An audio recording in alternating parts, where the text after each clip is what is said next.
എൻ്റെ പേര് ബാലചന്ദ്രൻ. സ്വദേശം പത്തനംതിട്ട ജില്ലയിൽ അടൂരിനടുത്ത് പറക്കോടായിരുന്നു. ഇപ്പോൾ കുറേ വർഷങ്ങളായിട്ട് പറക്കോടിനടുത്തുള്ള ചിരണിക്കൽ, കൊടുമണ്ണ് ചിരണിക്കൽ എന്ന സ്ഥലത്താണ് സ്ഥിര താമസം. ഭാര്യയും ഒരു മകനും ഉണ്ട്.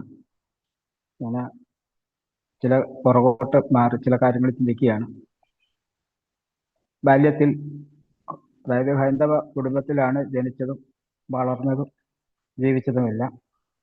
അങ്ങനെ ജീവിച്ചു വരവെ ഹൈസ്കൂൾ ക്ലാസ്സുകൾ ആണെന്ന് തോന്നുന്നു, ഒരിക്കൽ യോഹന്നാൻ എഴുതിയ സുവിശേഷം എന്ന ഒരു ചെറിയ ലഘുപുസ്തകവും അതിൻ്റെ അവസാനം ചെറിയ ഒന്ന് രണ്ട് ചോദ്യാവലികളുണ്ടായിരുന്നു.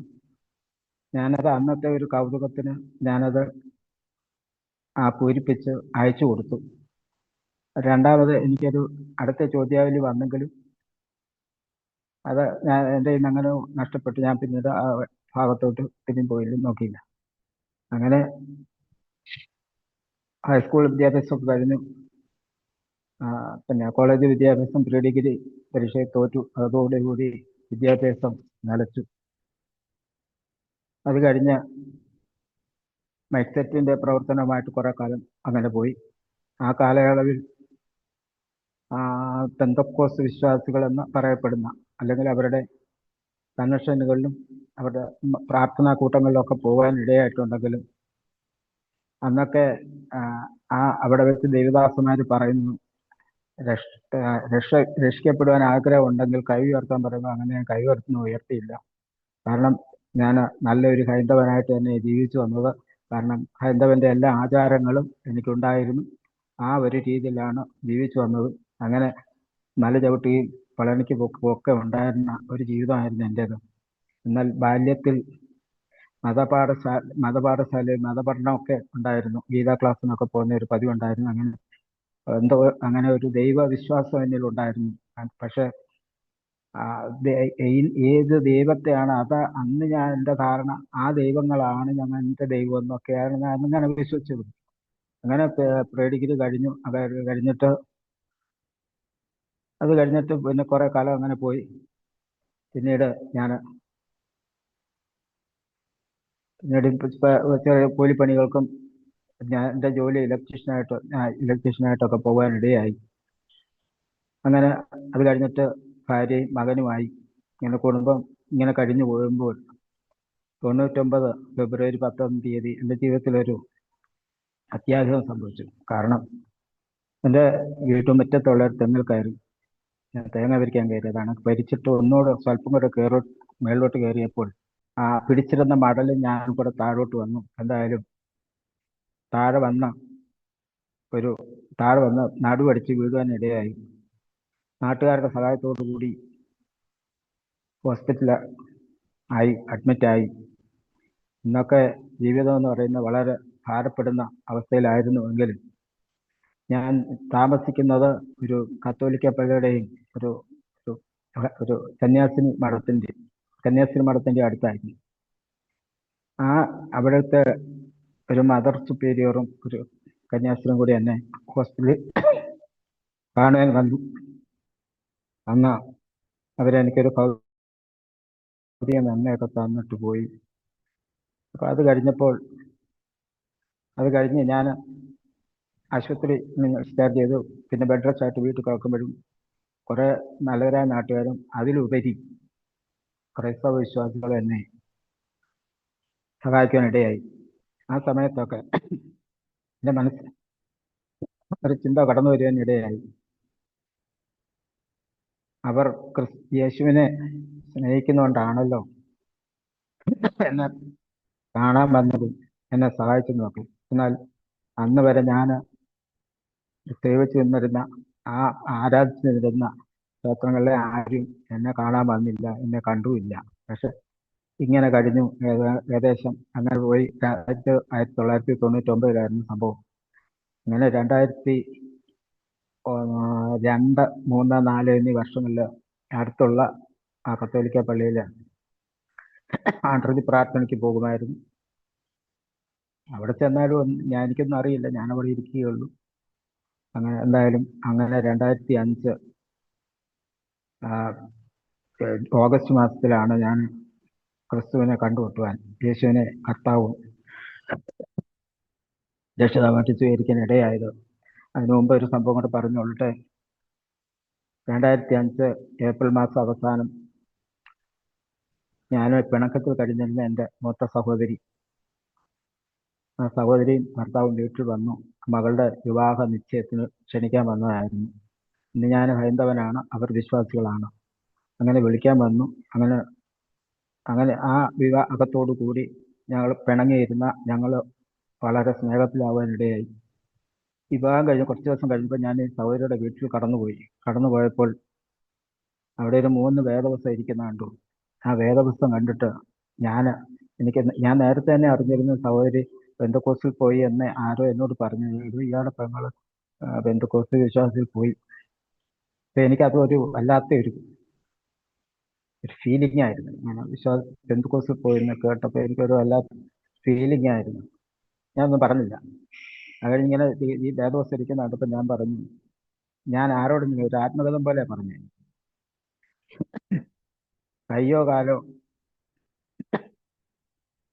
തിരിഞ്ഞു പോയാൽ പ്ലാസ്റ്ററിട്ട് നേരെയാക്കാം, പക്ഷെ തല തിരിഞ്ഞു പോയാൽ എന്ത് ചെയ്യും? പക്ഷെ ഞാൻ അറിഞ്ഞില്ല, താമസിയാതെ എൻ്റെ തല ഇങ്ങനെ തിരിയുമെന്ന് ഞാൻ അറിഞ്ഞില്ല. അങ്ങനെ 2005 ഓഗസ്റ്റ് മാസത്തിൽ ഞാൻ ഈ വിശ്വാസത്തിലിടെ വരാനിടയായി. അതിനു മുമ്പ് ഒരു സംഭവം ഉണ്ടായി. ഈ 2005 മെയ് മാസം കഴിഞ്ഞ് ജൂൺ മാസവും ജൂലൈ മാസവും ഞാൻ തിരുവനന്തപുരത്തുള്ള ഒരു ആശ്രമത്തിൽ ഇലക്ട്രീഷ്യനായി കടന്നുപോയി. അങ്ങനെ അവിടെ ചെന്ന് കുറച്ച് ദിവസങ്ങൾ കഴിഞ്ഞപ്പോൾ ഞാൻ വെളിയിൽ അന്ന് വരെ ആരാധിച്ചിരുന്ന സകല ദൈവങ്ങളെയും ദേവീദേവന്മാരെ എല്ലാം അവിടെ ഉപേക്ഷിക്കാനിടയായി. കാരണം ആ ആശ്രമത്തിൽ ഒരു ആൾദൈവമുണ്ട്. ആൾദൈവത്തെ മാത്രമേ ആരാധിക്കാവുന്നതാണ് അവിടുത്തെ ഒരു സിസ്റ്റം. ദാനിയേലിന്റെ പുസ്തകത്തിൽ പറയും പോലെ ദാര്യാവേശിനോടല്ലാതെ ഒരു മാസത്തേക്ക് ആരോടും ആരാധിക്കരുതെന്നും പ്രാർത്ഥിക്കരുതെന്നുള്ള ആ വസ്തുത പോലെ ഇവിടെ ഒരു മാസത്തേക്കല്ല, അതിനകത്ത് ഈ വെളിയിലുള്ള ഒരു ദൈവിക ദേവന്മാർക്കും ക്രിസ്തുവിന് പോലും അവിടെ പ്രവേശനമില്ല, അവിടെ ആരാധിക്കാൻ കഴിയുകയില്ല. അങ്ങനെ ഒരു അവസ്ഥയായിരുന്നു അന്നത്തെ അവസ്ഥ. ആ സമയത്ത് ഞാൻ അവിടെ ജോലി ചെയ്തിരുന്ന സമയത്ത് വീട്ടിൽ ചില സംഭവങ്ങൾ നടക്കുകയായിരുന്നു. ഞാൻ അവിടെ ആയതുകൊണ്ട് എൻ്റെ ഭാര്യ എൻ്റെ മകനെയും വിളിച്ചുകൊണ്ട് എൻ്റെ സഹോദരിയുടെ ഭവനത്തിൽ ചെന്നിട്ട് പറഞ്ഞു, ചേച്ചി അവന് ഭയങ്കര അനുസരണക്കേടാണെന്ന് പറഞ്ഞു. അപ്പോൾ അന്ന് അവിടെ ആ വെള്ളിയാഴ്ച ഉപവാസ പ്രാർത്ഥന നടക്കുന്ന ദിവസമാണ് എൻ്റെ ഭാര്യയും മകനും കൂടെ അവിടെ ചെല്ലുന്നത്. പ്രാർത്ഥന കഴിഞ്ഞപ്പോൾ എൻ്റെ സഹോദരി പറഞ്ഞു, പക്ഷേ ഈ കുഞ്ഞിന് വേണ്ടി പ്രാർത്ഥിക്കണമെന്ന് പറഞ്ഞു. അങ്ങനെ പ്രാർത്ഥിക്കണമെന്ന് പറഞ്ഞ് ആ ദൈവദാസൻ പ്രാർത്ഥിച്ചു. ഇതൊന്നും ഞാൻ അറിയുന്നില്ല, ഞാൻ ആശ്രമത്തിൽ ജോലി ചെയ്തുകൊണ്ടിരിക്കുക. ആ ദൈവദാസൻ പറഞ്ഞു, കുഞ്ഞിന്റെ അനുസരണക്കേടിനാണ് പ്രാർത്ഥിച്ചെങ്കിലും ദൈവദാസന്റെ മറുപടി പ്രകാരമായിരുന്നു, ആ ചേട്ടായി അവിടെ അധികം കാലം നിൽക്കുകയില്ല, നീ പോരുമെന്ന് പറഞ്ഞു. ഞാൻ അറിയുന്നില്ലെങ്കിലും അത് കഴിഞ്ഞിട്ട് കുറച്ച് ദിവസം കഴിഞ്ഞിട്ട് ഞാൻ ശമ്പളം വാങ്ങി ഇവിടെ വന്നു. ഒരു 5-6 ദിവസത്തിന് ശേഷം വീണ്ടും ഞാൻ അവിടെ കടന്നുപോയി. വീണ്ടും വേറെ ജോലി മാറി ഞാൻ അവിടെ ചെയ്തു. എങ്കിലും ആ 2ാമത്തെ മാസവും ആ ദൈവദാസന് ആലോചന ഉണ്ടായിരുന്നു. ആ ദൈവദാസൻ പറഞ്ഞ ഇപ്രകാരമായിരുന്നു, ആ ചേട്ടായി അവിടെ 50 ദിവസം തികയ്ക്കുകയില്ല എന്നായിരുന്നു എന്നോടുള്ള മറുപടി. എന്നോടല്ല, സൗരോട് പറഞ്ഞത്. കറക്റ്റായിട്ട് പറഞ്ഞാൽ 49 ദിവസം മറ്റു ജോലി ഞാൻ ചെയ്തു എന്നാണ് എൻ്റെ ഇപ്പോഴും ഓർമ്മ. അത് കഴിഞ്ഞിട്ട് ഞാൻ അവിടെ നിന്ന് പോന്നു. കഴിഞ്ഞ് വീട്ടിൽ വന്നപ്പോൾ ഭാര്യ പറഞ്ഞു, ചേച്ചി പറഞ്ഞു ചേട്ടൻ വന്നാൽ ഉടനെ അങ്ങോട്ടും ചെല്ലണേന്ന്. ശരി, ചെന്നു. അന്നേരമാണ് ഈ നടന്ന സംഭവങ്ങളെല്ലാം എന്നോട് പറയുന്നതല്ല.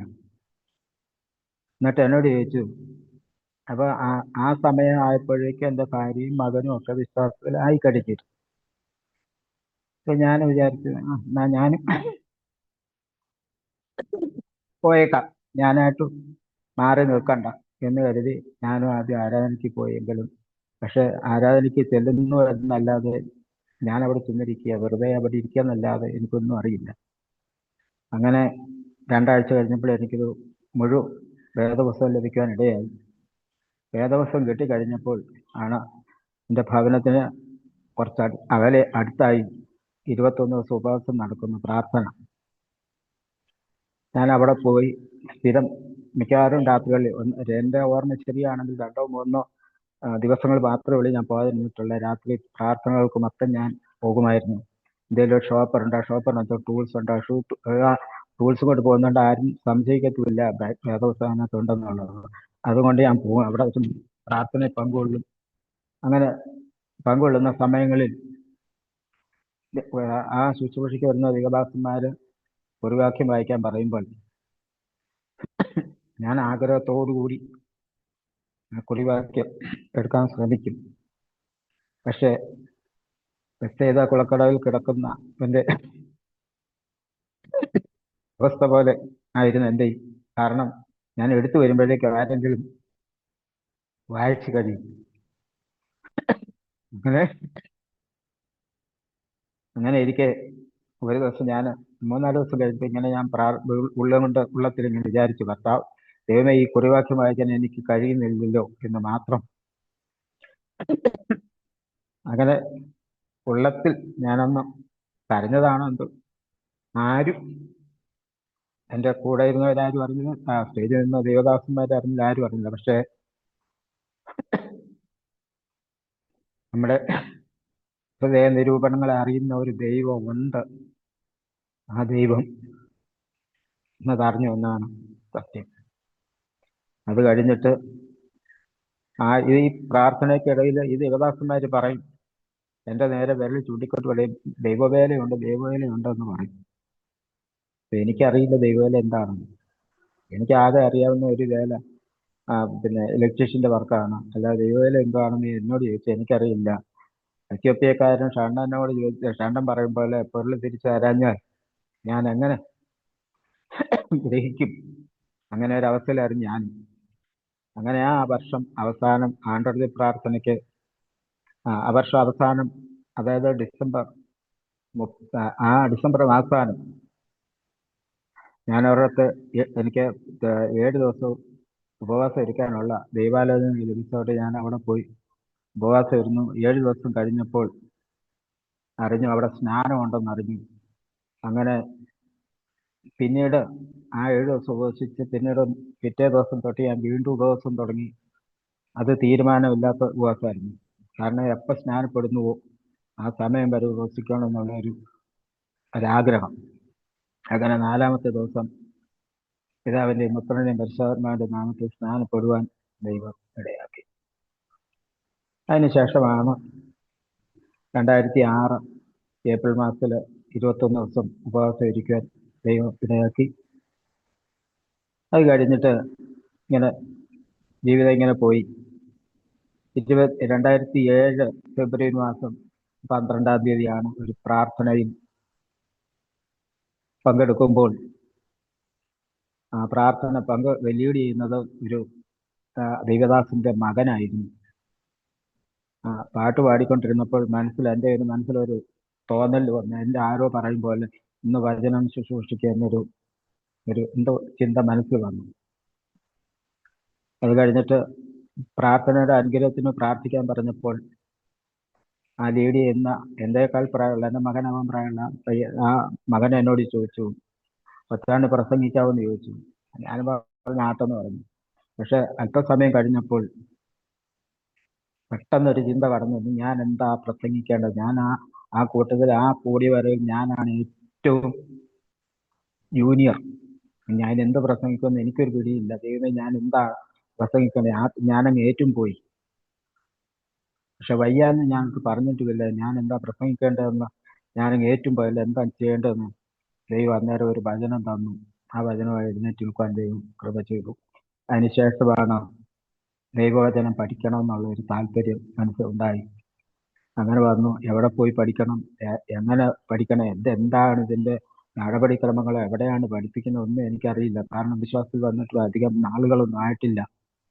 അങ്ങനെ ഒരു വ്യക്തി മുഖാന്തരം, അതായത് വില്ലൂരുള്ള ഒരു വ്യക്തി, ചെങ്ങനാടിനടുത്ത് വില്ലൂരിനടുത്തുള്ള ഒരു വ്യക്തി മുഖാന്തരം തിരുവനന്തപുരത്തുള്ള ഒരു ഇൻസ്റ്റിറ്റ്യൂട്ടിൽ പോയി 3 മാസം പഠിച്ചു. 3 മാസം കഴിഞ്ഞപ്പോൾ എനിക്ക് മനസ്സിലായി അവരുടെ പഠനം എന്തോ ഒരു ശരിയായ രീതിയിലല്ല അവരുടെ പോക്കെന്ന് മനസ്സിലായി. ഞാൻ ആ പഠനം അവിടെ വെച്ച് ഉപേക്ഷിച്ച് പോരുകയും ചെയ്തു. എന്നാൽ ആ സമയത്ത് വേറൊരു സംഭവം നടന്നു.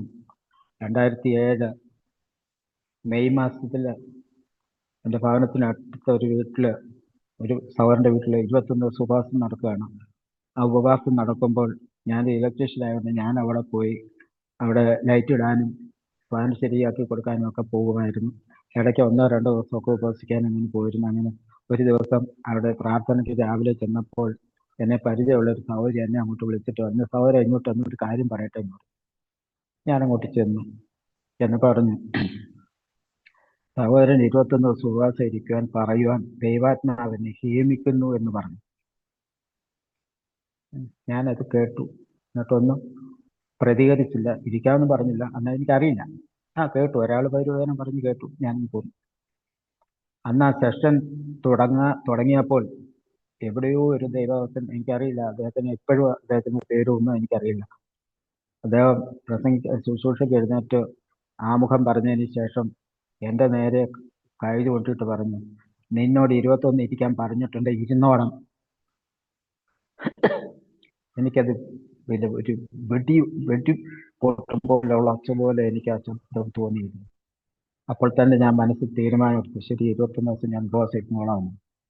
കഴിഞ്ഞ സെഷൻ കഴിഞ്ഞപ്പോൾ ആ ഇരിക്കുന്ന സഹോദരനോട് ചോദിച്ചു, എനിക്ക് ഇന്നിപ്പോൾ ഒരു ദേവാലയം കിട്ടിയിരിക്കുന്നു, 21 ദിവസം ഉപവാസം ഇരിക്കണം, ഞാൻ എവിടെയാ ഇരിക്കേണ്ടത് എന്ന് ചോദിച്ചപ്പോൾ എന്നോട് പറഞ്ഞു, 2-3 ദിവസം മുമ്പേ ഇവിടെ ദേവദാസൻ വന്നായിരുന്നല്ലോ, ഇന്ന പാസ്റ്റർ, അദ്ദേഹം അടുത്ത മാസം അവിടെ 21 ദിവസം ഉപവാസം ഇരിക്കുകയാണെന്ന് പറഞ്ഞു. ശരി, അദ്ദേഹത്തിന്റെ നമ്പർ എന്തെന്ന് അത് കഴിഞ്ഞപ്പോൾ ഞാൻ വിളിച്ചിട്ട് പറഞ്ഞു, അതുപോലെ എനിക്ക് 21 ദിവസം ഉപവാസം ഇരിക്കണം, അതിന് സാഹചര്യം ഉണ്ടോ എന്ന് ചോദിച്ചപ്പോൾ പറഞ്ഞു, എന്തായാലും അയ്യോ ഉണ്ടല്ലോ, വന്നാട്ടെന്ന് പറഞ്ഞു. അങ്ങനെ അവിടെ ചെന്ന ഉപവാസം ഇരുന്നു കഴിഞ്ഞപ്പോൾ അന്നാണ് എൻ്റെ ഭവനത്തിലൊരു സംഗതി നടക്കുന്നത്. എൻ്റെ കുടുംബ വീട്ടിൽ എൻ്റെ പിതാവ് വളരെ വാർദ്ധക്യത്തിലുള്ള മനുഷ്യനായിരുന്നു. ആ ഉപവാസത്തിനിടയിൽ അദ്ദേഹം ഈ ലോകത്ത് നിന്ന് മാറ്റപ്പെടുവാനിടയായി. അപ്പോൾ ഹൈന്ദവാചാര പ്രകാരമാണെങ്കിലും ഞാൻ ആ സമയത്ത് ആ ഭവനത്തിലുണ്ടായിരുന്നെങ്കിൽ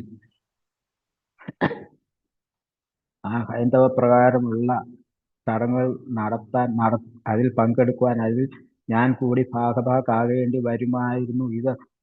ഈ വസ്തുത മുൻകൂട്ടി അറിഞ്ഞ ദൈവം എന്നെ അവിടെ നിന്ന് മാറ്റുവാൻ ഒരു മുഖാന്തരമായിരുന്നു 21 ദിവസം. അത് പിൽക്കാലത്താണ് എനിക്ക് മനസ്സിലായത്. അങ്ങനെയാണ് അങ്ങനെ ആ സമയത്ത് ആ ഭാഗത്തു നിന്ന് എന്നെ ദൈവം മാറ്റി നിർത്തിയായിരുന്നു. കാരണം ഏത് ദിവസമാണെന്ന് ഇന്നും എനിക്കറിയില്ല. എൻ്റെ ഊഹം 16 ആ ഉപവാസ പ്രാർത്ഥന 16-17 ദിവസങ്ങളിലായിരിക്കണം എന്നാണ് എൻ്റെ ഓർമ്മ. അത് കഴിഞ്ഞിട്ട് ഞാൻ വന്നു. 2007 അങ്ങനെ സംഭവം കഴിഞ്ഞു. അങ്ങനെ പിന്നെ ഇങ്ങനെ ആത്മീയത്തിൽ ഇങ്ങനെ വന്നു. ഇങ്ങനെ അന്നേരം ഈ സുവിശേഷം പറയണം എന്നുള്ള ഒരു ആഗ്രഹം മനസ്സിലിങ്ങനെ തോന്നി. പക്ഷെ ആരുടെ കൂടെ പോകും? എന്താ, ഞാൻ കൊണ്ടുവന്ന ഒരു സഭയിലാണ്, IPC സഭയിലാണ് പോയിക്കൊണ്ടിരിക്കുന്നത്. അവിടെ ഒരു അപ്പച്ചനുണ്ട്. അപ്പച്ചൻ്റെ കൂടെ വല്ലപ്പോഴും അങ്ങാണ് ട്രാക്ട് കൊടുക്കാനും ഒക്കെ പോകും.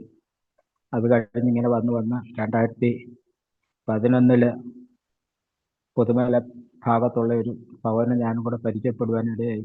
അദ്ദേഹം ഞാനും കൂടെ പിന്നീട് അങ്ങോട്ട് വെള്ളിയാഴ്ച തോറും ഈ സുവിശേഷം പറയാനും ട്രാക്ട് കൊടുക്കുവാനും ചില ഭവനങ്ങളിൽ പ്രാർത്ഥിക്കാനും ഒക്കെ ഇടയായി. കാരണം ഉപവാസത്തോടുകൂടി അങ്ങ് രാവിലെ പോവുകയാണ്.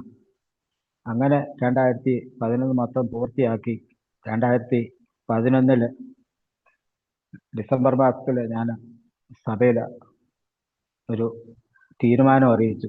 2011 പ്രവർത്തനം പോരാ, എനിക്ക് 2012 പ്രവർത്തനത്തിന് വിശാലത വേണം എന്ന് സഭയുടെ പ്രാർത്ഥന ചോദിച്ചപ്പോൾ സഭ അഭിഷേകത്തിന് പ്രാർത്ഥിച്ചില്ല എങ്കിൽ പോലും എൻ്റെ പ്രാർത്ഥന, ഞാൻ എന്നെ അറിയിച്ച തീരുമാനം സ്വർഗത്തിലെ ദൈവം കേട്ടു.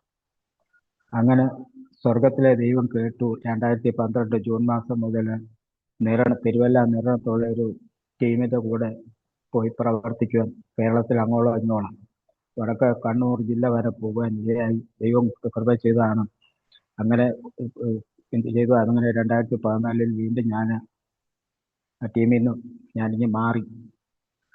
അത് കഴിഞ്ഞിട്ട് വീണ്ടും ഇടയ്ക്ക് സമയം കിട്ടുമ്പോഴൊക്കെയും ഈ സുവിശേഷ പ്രവർത്തനത്തിനായിട്ട് പോയിക്കൊണ്ടിരുന്നു. ഇങ്ങനെ 2012 പ്രവർത്തനത്തിൽ പോയിക്കൊണ്ടിരിക്കുമ്പോൾ ചേർത്തല എന്ന സ്ഥലത്ത് ഞാൻ പ്രവർത്തിച്ചുകൊണ്ടിരിക്കുമ്പോൾ എൻ്റെ കൂടെ ഒരു പാസ്റ്ററാണ് കൂടെ വന്നത്.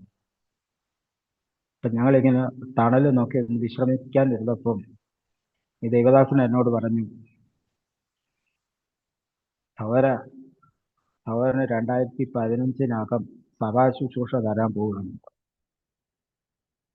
ഞാൻ പറഞ്ഞു, എൻ്റെ പാസ്റ്റർ, എനിക്ക് സഭാ ശുശ്രൂഷക്കാട്ടിലൊക്കെ വലുത്, എനിക്കിങ്ങനെ നടന്ന് അവർ ട്രാക്ട് കൊടുക്കുക, അവരോട് സുവിശേഷം പറയുക എനിക്ക് ഇഷ്ടം എന്ന് ഞാൻ പറഞ്ഞു. ഇത് എന്നോട് പറഞ്ഞു, സൗരം വേണമെങ്കിൽ എഴുതിയിട്ടോ, എന്തായാലും 2015 സൗരൻ സഭാ ചാർജ് തരുമെന്ന് പറഞ്ഞു. ഞാൻ വിചാരിച്ചു അങ്ങനെയാണെങ്കിൽ അങ്ങനെയാണ് കേട്ടോ. അങ്ങനെ 2012 കഴിഞ്ഞു, 2013 കഴിഞ്ഞു, 2014 കഴിഞ്ഞു, 2015 ഏകദേശം ഒക്ടോബർ ആയപ്പോൾ തിരുവനന്തപുരത്ത് വെച്ച് എന്നെ പരിചയപ്പെട്ട സുരേന്ദ്രൻ എന്നൊരു സഹോദരൻ എന്നെ വിളിച്ചു പറഞ്ഞു, ബ്രദറെ, അടുത്ത ഞായറാഴ്ച രാവിലെ 8 മണിക്ക് മണ്ണന്തല വരണം, ഇവിടെ പേരൂർക്കട ഒരു സഭയിലെ ആരാധന നടത്താൻ സഹോദരൻ വരണമെന്ന് പറഞ്ഞു. അങ്ങനെ എന്നെ വിളിച്ചു. ആ ഞായറാഴ്ച അവിടെ ചെന്നു. അന്ന് സഭായോഗം നടത്തിയിട്ട് ഞാൻ സഭായത്തിൽ പറഞ്ഞു, ഞാൻ അടുത്ത ഞായറാഴ്ച വരികയില്ല, കാരണം ഞാൻ സഭയിൽ അനുവാദം ചോദിച്ചിട്ടില്ല, സഭയുടെ അനുവാദം വാങ്ങിച്ചിട്ട് അടുത്ത ഞായറാഴ്ച തൊട്ട് വരാമെന്ന് പറഞ്ഞു. അങ്ങനെ പിറ്റേ ഞായറാഴ്ച ഞാൻ സഭയിൽ വന്ന് സാക്ഷ്യമൊക്കെ പറഞ്ഞു. അങ്ങനെ അവിടെ പോയി തുടങ്ങി. പക്ഷെ ആ സമയത്താണ് മറ്റൊരു സംഭവം നടക്കുന്നത്. എൻ്റെ മാതാവ് പിതാവ് മരിച്ചു കഴിഞ്ഞു. കുറച്ച് കഴിഞ്ഞപ്പോൾ മാതാവിനെ എൻ്റെ മൂത്ത ജ്യേഷ്ഠൻ മലബാറിലേക്ക് കൂട്ടിക്കൊണ്ടു പോകാനിടയായി. അങ്ങനെ കൂട്ടിക്കൊണ്ട് പോയ സമയത്ത് അവിടെയാണ് സ്ഥിരമായിട്ട് അവിടെ താമസിച്ചത്. അങ്ങനെ ഇരിക്കുമ്പോൾ വല്ലപ്പോഴും ഒക്കെ ഞാൻ പോയി കാണാനും ഒക്കെ പോകും. ജീവനോട് ഇരുന്നപ്പോൾ വല്ലപ്പോഴും ഒക്കെ കാണാൻ പോകുമായിരുന്നു, പലപ്പോഴും. അങ്ങനെയൊക്കെ നടന്ന് ഇങ്ങനെ വന്നപ്പോൾ 2015 നവംബർ 29 എന്നാണ് എൻ്റെ ഓർമ്മ. ഒരു ഞായറാഴ്ച വെളുപ്പിന് എൻ്റെ മൂത്ത സഹോദരൻ്റെ ഫോൺ കോൾ വരുന്നു. എൻ്റെ അമ്മ മരിച്ചുപോയി, നീ അവരോടുള്ളവരെയൊക്കെ അറിയിക്കണമെന്ന് പറഞ്ഞു. ഞാൻ ആ രാത്രി വെളുപ്പിനെ 4 മണിക്ക് തന്നെ എല്ലാവരെയും ഒക്കെ വിവരം അറിയിച്ചു കഴിഞ്ഞിട്ട് എനിക്ക് ആരാധന മുടക്കാൻ കഴിയില്ല. എൻ്റെ ഭയങ്കര ഒരു ആഗ്രഹമാണ്. ഒരു കാരണവശാലും ആരാധന മുടക്കുവാൻ എനിക്ക് ഇഷ്ടമുള്ള കാര്യമല്ല. കാരണം എന്താണെന്ന് എന്നോട് ചോദിച്ചാൽ എനിക്കറിയില്ല. കാരണം ആരാധനയ്ക്ക് പോകാതിരിക്കാനോ ഇടക്കൂട്ടത്തിൽ പോകാതിരിക്കാനോ എനിക്ക് യാതൊരു തരത്തിലും എന്നെ കൊണ്ട് കഴിയില്ല, എനിക്ക് സാധ്യവുമല്ല. അങ്ങനെ അപ്പം ഞാൻ എൻ്റെ സഭയിലെ പാസ്റ്ററെ വിളിച്ചിട്ട് ചോദിച്ചു, പാസ്റ്റർ ഇങ്ങനെയാണ് സംഭവം, എങ്ങനെയാണെന്ന് ചോദിച്ചു. പാസ്റ്റർ പറഞ്ഞ ഒരു കാര്യം ചെയ്യും, വടക്കോട്ട് പോകുന്ന വഴിക്ക് ആരാധന മുടക്കാൻ അദ്ദേഹവും പറഞ്ഞില്ല. അദ്ദേഹം പറഞ്ഞു, പിന്നെ പോകുന്ന വഴിക്ക് എവിടെയെങ്കിലും ആരാധന കൂടിയിട്ട് അങ്ങ് പോകാൻ പറഞ്ഞു. എന്തായാലും ഞാൻ ആ പേരൂക്കട അവിടെ ആ ഭാഗത്ത് ചെന്ന് ആ സഭയിൽ ചെന്ന് പിന്നെ ആരാധന നടത്തി സംഘടിത പ്രബോധനം കഴിഞ്ഞപ്പോൾ ഞാൻ പറഞ്ഞു, ഇതുപോലെ ഒരു സംഭവം നടന്നു. ഇന്നലെ പറഞ്ഞു കഴിഞ്ഞപ്പോൾ ജനം പറഞ്ഞു, എന്നാൽ പാസ്റ്റർ ഒരു കാര്യം ചെയ്യട്ടെ, ഒന്ന് പൊയ്ക്കൊണ്ടാട്ടെന്ന്. ഞാൻ പറഞ്ഞു, ഇനി എന്തായാലും ഞാൻ പോകുന്നില്ല, കാരണം ഞാനിപ്പോൾ തിരിച്ചാലും ഞാൻ രാത്രിയാവും കോഴിക്കോട് ചെല്ലുമ്പോൾ. പിന്നെ എനിക്ക് അവിടുന്ന് ബസ് കിട്ടത്തില്ല ഗ്രാമത്തിലോട്ട്. 6 മണി കഴിഞ്ഞാൽ പിന്നെ ബസ്സില്ല. പിന്നെ പിറ്റേ ദിവസം രാവിലെ 6 മണിക്കുള്ള ബസ്. അപ്പോൾ അവിടെ രണ്ടാമതൊരു ആരാധനയും കൂടെ ഉണ്ടായിരുന്നു. ആ ആരാധന നടത്തിയതിന് ശേഷമാണ് ഞാൻ കോഴിക്കോട് യാത്ര ചെയ്തത്. അവിടെ ചെന്നു വെളുപ്പിനെ 4 മണിക്ക് കോഴിക്കോട് പിന്നെ റെയിൽവേ സ്റ്റേഷനിൽ ചെന്നിറങ്ങി. അവിടുന്ന് വിശ്രമിച്ചതിന് ശേഷം അവിടുന്ന് 6:30 ആയപ്പോൾ എനിക്ക് ബസ് കിട്ടി, അരീക്കോടിനുള്ള ബസ് കിട്ടി. ഞാൻ അവിടെ ചെന്ന് കഴിഞ്ഞപ്പോൾ അവിടെ എല്ലാം നടന്നു കഴിഞ്ഞിരുന്നു. ആരും എന്നോടൊന്നും പറഞ്ഞൊന്നുമില്ല, വരാൻ ചെന്നൊന്നും ചോദിച്ചില്ല. കാരണം ഞാൻ ആരാധനയ്ക്ക് പോയി കാണുമെന്ന് അവരിൽ ആരോ അറിയിച്ചു കൊടുത്തതായിരിക്കും എന്താണെന്ന് എനിക്ക് തോന്നി. കഴിഞ്ഞിട്ട് വൈകുന്നേരം ഞാൻ പോരാൻ തുടങ്ങിയപ്പോൾ അടുത്തൊരു മുസ്ലിം ഭവനത്തിൽ ഞാൻ പോകാനിടയായി. അങ്ങനെ അവിടെ ചെന്നു കഴിഞ്ഞപ്പോൾ കാര്യമൊക്കെ പറഞ്ഞിരുന്ന കൂട്ടത്തിൽ അവിടുത്തെ ഗൃഹനാഥൻ എന്നോട് പറഞ്ഞു, ബാലൻ ഇന്നലെ ആ കർമ്മം ചെയ്യാനില്ലായിരുന്നത് കൊണ്ട് നിങ്ങളുടെ കൊച്ചമ്മയുടെ മകൻ ആ ചടങ്ങുകൾ ചെയ്യുവാനിടേ എന്ന് പറഞ്ഞു. അന്നേരമാണ് എനിക്ക് മനസ്സിലായത് എൻ്റെ മൂത്ത സഹോദരന് വലത്ത് കൈ സ്വാധീനമില്ല, രണ്ടാമത്തെ സഹോദരൻ വന്നിട്ടില്ല, മൂന്നാമത്തെ മകനാണ് ഞാൻ, നാലാമത്തെ മകൻ വന്നിട്ടില്ല. ഞാൻ മാത്രം അവിടെ ചെന്നിരുന്നെങ്കിൽ ആ ചടങ്ങുകളെല്ലാം ചെയ്യുവാൻ നിർബന്ധിതനായിരുന്നു എന്ന് മുന്നമേ അറിയുന്ന ദൈവം എന്നെ ആ ഭാഗത്തു നിന്നും ഒഴിവാക്കാനായി എന്നെ സഭാ ശുശ്രൂഷ തന്നെ എന്നെ വിടുവാനിടേ.